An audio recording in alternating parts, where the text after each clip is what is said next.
The Velorian High Council had a saying, one they repeated so often it had basically become their species' version of a lullaby. The humans are primitive. They said it at breakfast. They said it at diplomatic summits. They probably whispered it to their young before putting them to sleep at night. And for a very long time, the rest of the galaxy agreed, nodded along, and went about their business as if Earth were nothing more than a mildly interesting rock with a slight moisture problem. Ambassador Krevoss of the Velorian Dominion stood before the Galactic Accord assembly, his 4 upper limbs folded in what his species considered a pose of absolute authority. He had 6 eyes, all of them trained on the tiny human representative sitting across the chamber. Her name was Mira Osei, a woman of perhaps 40 human years, with dark brown skin, close-cropped silver hair, and an expression so calm it was almost offensive. She sat alone at the human delegation table. 1 chair. 1 woman. No aides. No military advisors. No entourage of any kind. Krevoss found this amusing. The planet designated Sol 3, he announced to the full assembly, his translator box converting every syllable into the 17 dominant languages of the Accord, has, for the 2nd consecutive cycle, failed to pay its galactic protection levy. As outlined in the Goliath Accords of Cycle 7400, any unprotected world refusing contribution is hereby open to territorial renegotiation. A polite way of saying, we are going to take your planet now, and we would appreciate it if you did not cry too loudly about it. The chamber murmured. Species from 43 star systems shifted in their seats, clicked their mandibles, rustled their wings, or did whatever their biology permitted to express mild discomfort. Not outrage. Discomfort. There is a difference, and the galaxy had long since decided that outrage on behalf of humans was not worth the political headache. Mira Osei did not stand immediately. She finished writing something on the paper document in front of her, capped her pen with a soft click, and then looked up at Krevoss with a small, patient smile. Ambassador, she said quietly, I would like to respond to that, if the chamber permits. The assembly moderator, a 3-headed Thurvian named Opalox, gestured lazily. The human delegate is recognized. Though I should note, Opalox added, to scattered laughter from the gallery, that the floor has a time limit, and we do have 17 other items on today's agenda. More laughter. Mira smiled politely at that too. Thank you, she said. I will be brief. She stood, folded her hands in front of her, and spoke in a tone that reminded absolutely no one in the room of someone who was afraid. The United Earth government has not failed to pay the levy. We have chosen, after careful deliberation, not to pay it. Those are 2 different things. I want that distinction entered into the record. Krevoss blinked 3 of his 6 eyes. The outcome is the same, human. Yes, Mira agreed. It is.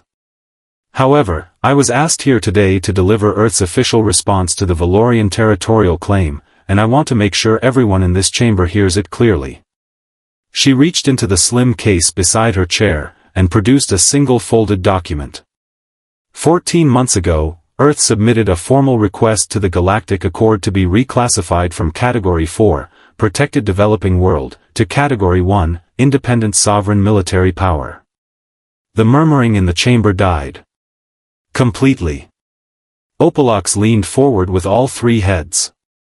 That request was reviewed, and it was determined that Earth did not meet the threshold criteria for Category 1 classification. Correct, Mira said.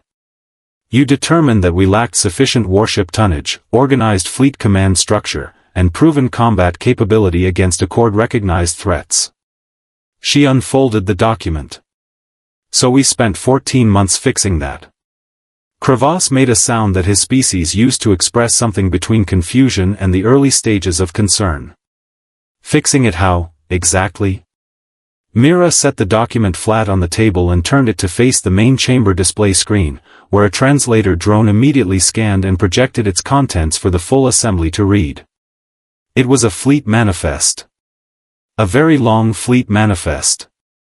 As of 6 days ago, Mira said, Earth's combined orbital and deep space naval force consists of 44 Titan-class dreadnoughts, 112 heavy cruisers, 307 destroyers, and a carrier group numbering 19 vessels. All constructed, crewed, armed, and operational. She looked directly at Krevoss. We also have names for all of them, if that helps. The silence in that chamber, the kind of silence that comes when an entire civilization realizes it has been spectacularly wrong about something, lasted exactly 4 seconds. Then every screen in the room lit up simultaneously with an emergency priority signal from Velorian Border Patrol. The emergency signal that flooded every screen in the Galactic Accord assembly chamber was not a drill. It was not a malfunction. It was, as the Velorian Border Patrol officer on the transmission kept repeating in a voice that had completely abandoned any pretense of military composure, absolutely, genuinely, catastrophically real. "This is Patrol Commander Sevix of Velorian Forward Station Draken," the officer said, his translator box barely keeping up with how fast he was talking. We are registering an unknown fleet at the boundary of Velorian sovereign space. Mass displacement readings are off our calibration scale. I repeat, our instruments cannot calculate the full tonnage of what we are looking at. Requesting immediate Accord response. Requesting it very, very much. The chamber erupted. 43 delegations began speaking at once. Ambassador Krevoss had gone a color that, in Velorian biology, indicated something between profound shock and the urgent need to sit down. He sat down. Assembly moderator Opalox was using all 3 of his heads simultaneously to manage the noise, which was not working at all. Mira Osei remained standing at the human delegation table, hands still folded, expression still calm, waiting. Opalox eventually got control of the room through sheer volume. "Human delegate," he said, all 3 voices combining into something that rattled the chamber walls. "Would you care to explain what is currently happening at the Velorian border?" "Certainly," Mira said. "When Earth submitted its Category 1 reclassification request 14 months ago, and it was denied, our government had to make a decision. We could accept the denial, continue paying a levy to a protection system that, frankly, has never once protected us from anything, or we could demonstrate, in practical terms, why the reclassification was correct." She glanced at the screen still showing Patrol Commander Sevix looking like a man who deeply regretted his career choices. "The fleet you are detecting is Task Force Goliath. It is not attacking anyone. It is stationed at the boundary of Velorian space because that is the nearest contested region to Earth, and we thought a visual demonstration would be more persuasive than another round of paperwork." Krevoss found his voice somewhere underneath his shock. "You moved 44 dreadnoughts to our border, as a point of paperwork?" 44 dreadnoughts, 112 cruisers, and some supporting elements, yes, Mira confirmed. "We felt the paperwork alone was being ignored." A Thurvian delegate in the upper gallery made a sound like a kettle boiling over. A Quarath ambassador, whose species communicated partially through color shifts in their skin, had turned an extremely vivid shade of yellow, which in Quarath culture meant something along the lines of, "I would like to be somewhere else right now." A Sarati delegate leaned over to her aide and whispered something that the room's ambient audio picked up clearly. "Did we know they could do this?" The aide whispered back, "Apparently nobody did." Krevoss pressed all 4 of his upper limbs flat on the table in front of him. "This is a provocation. This is an act of military aggression against a Dominion sovereign border, and the Accord will recognize it as such." "The Accord," Mira replied, without raising her voice even slightly, "will recognize it as a Category 1 sovereign military power conducting lawful navigation of non-restricted deep space adjacent to a contested boundary region, in full compliance with Articles 7 and 12 of the Galactic Accords." The same articles, I should mention, that the Velorian Dominion cited this morning when it announced its intention to claim Earth's territory. She tilted her head. "We read those articles too. Thoroughly." Opalox looked like all 3 of his heads wanted to resign. "Ambassador Osei," he said, using her title for the first time all morning, "what exactly does Earth want from this assembly?" Mira reached into her case and produced a second document, considerably thicker than the first. Retroactive Category 1 classification, effective the date of our original application. Cancellation of all outstanding protection levy invoices. A formal acknowledgement from the Velorian Dominion that Earth's territorial boundaries are sovereign and inviolable. And a seat on the Accord Security Committee, which, given that we are apparently now one of the better armed species at this table, seems like a reasonable request. She set the document on the table. Task Force Goliath will hold its current position until we have a signed agreement. The crew's packed provisions for 30 days. They are comfortable.